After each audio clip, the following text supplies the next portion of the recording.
Welcome to Kenton Teaches. Enjoy the video. In this video, I will show you how to make a refreshing cold green tea drink using an easy method. We'll start by selecting the right tea, then move on to brewing it perfectly.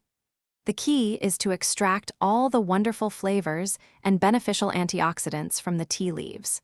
Finally, we'll quickly chill it down to create a delightful beverage that's perfect for any time of day. To brew your base, use 1 teaspoon of loose leaf green tea or 1 tea bag for every 8 ounces of water. Heat your water to between 175 and 185 degrees Fahrenheit. This prevents bitterness. Steep the tea for just 2 to 3 minutes. This short steeping time ensures a smooth, vibrant flavor without any harsh notes, creating the perfect foundation for your cold drink. Now for the quick chill, immediately pour your freshly brewed hot green tea over a glass full of ice. This rapid cooling locks in the flavor and prevents oversteeping.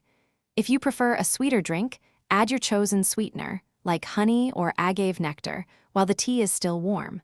Stir it thoroughly to ensure it dissolves completely, creating a perfectly balanced beverage. Your delicious cold green tea is now ready to enjoy. For an extra touch, garnish it with fresh mint leaves or a slice of lemon. If you have any leftovers, store them in the refrigerator for up to 2 days. Feel free to get creative with variations. Try adding fresh berries, peach slices, or a splash of sparkling water for a unique twist. Cheers to your refreshing creation. Thanks for watching. Please subscribe if this video was helpful.